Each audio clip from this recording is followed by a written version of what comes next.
In the glittering constellation of Shaw Brothers stars from the 1970s, some names burn brighter than others. Chung Quan Tai, Gordon Liu, Jimmy Wong Yu. But for every supernova, there are other stars whose light was just as brilliant, if not as long-lasting. This is the story of one of those stars. A man whose grin could light up the screen, whose athletic prowess was undeniable, and whose life off-camera took a turn from glamour to quiet despair.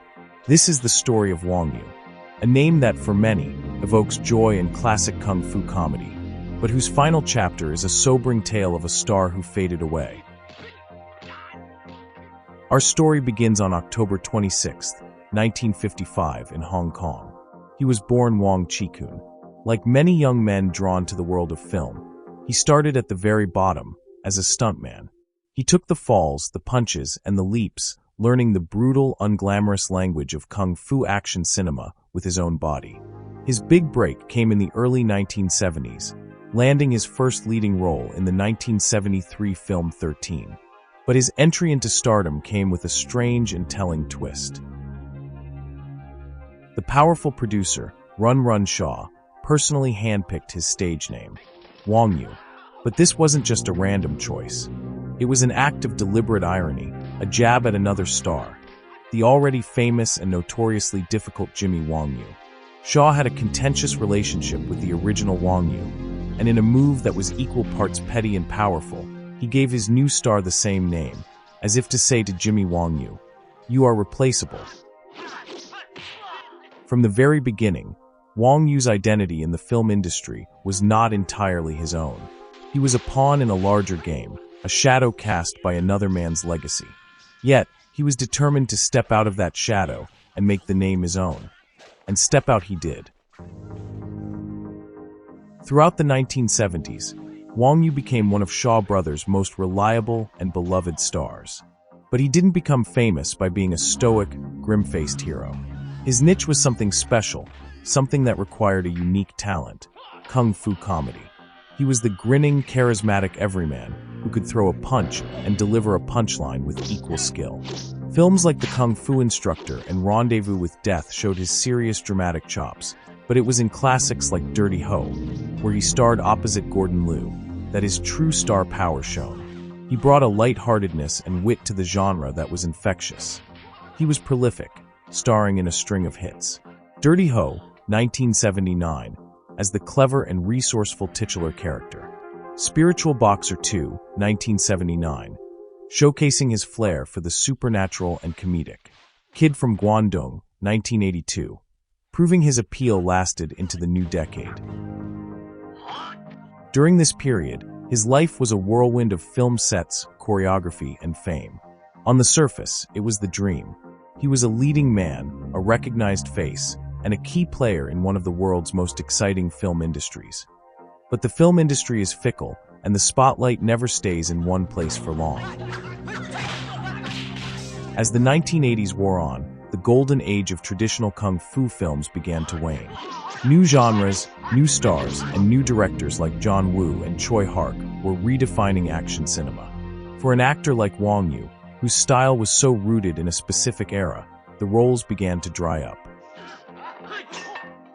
After his contract with Shaw Brothers ended, he slowly, quietly, stepped away from the film business. He tried his hand at various business ventures, but none captured the magic or the income of his film career. His final television role was a small part in the 1996 series Legend of the Warring States, a far cry from his days as a leading man. This is where the personal tragedy truly begins. Imagine the whiplash of going from being a renowned kung fu movie star to relative obscurity. The industry that had been his home, his identity, had moved on without him. The phone stops ringing. The adoration fades to silence.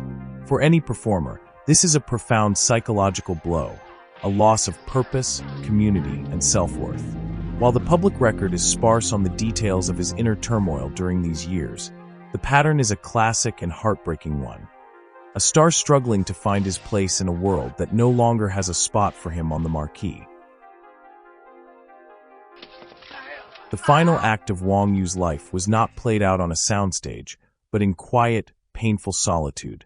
On May 15, 2008, at the age of just 52, Wong Yu passed away alone in a Hong Kong hospital. The official cause was acute pneumonia. But for many fans and those within the industry, the real cause was far more complex. It was the culmination of a long fade from the spotlight, a life that had lost its central purpose. His passing was not marked by grand tributes or global news coverage. It was a quiet, almost anonymous end for a man who had once brought so much noise and joy to the world. There was no epic, cinematic final battle. Just a frail body in a hospital, a life extinguished far too soon, away from the glamour and the cameras. He died not as a superstar, but as a memory, a sad and sobering reminder of how quickly fame can vanish.